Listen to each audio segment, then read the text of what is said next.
এই যাত্রার আরও খবর জানাতে সাভার থেকে যুক্ত হচ্ছেন সহকর্মী শাহেদ জুয়েল।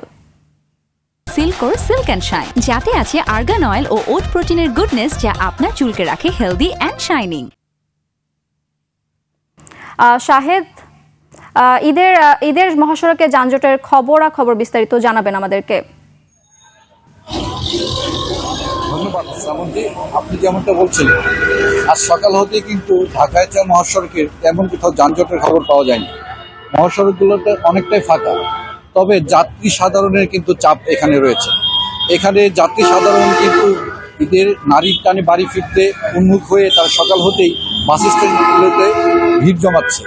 তবে যাত্রী সাধারণকে আমাদেরকে অভিযোগ করেছে যে যানবাহনগুলো অতিরিক্ত ভাড়া আদায়ের জন্য তাদেরকে চাপ দিচ্ছে, তারা গন্তব্য পৌঁছাতে অতিরিক্ত ভাড়াও দিচ্ছে।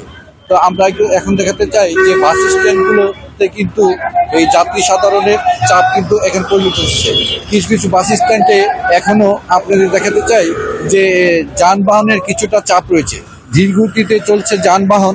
তবে আমরা যত রিজেন্টটা জানতে পেরেছি যে হেমায়তপুর বাস স্ট্যান্ড থেকে বলিয়াপুর পর্যন্ত কিছুটা যানজট রয়েছে।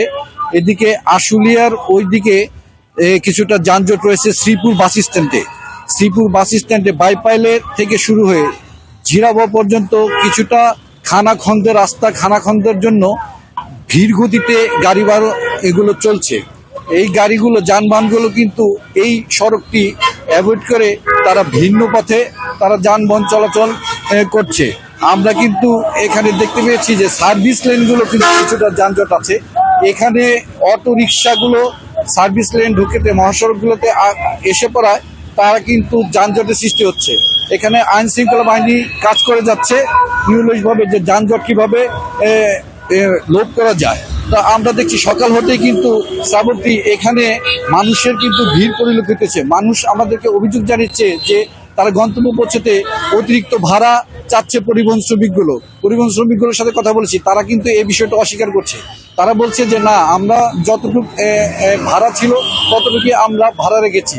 তো দিন বাড়ার সঙ্গে সঙ্গে কিন্তু এই যানজট কিন্তু গাড়ির চাপ কিছুটা বাড়ার শঙ্কা রয়েছে। শ্রাবন্তী, এই ছিল আমার সাভার ঢাকার মহাসড়ক থেকে সর্বশেষ খবর।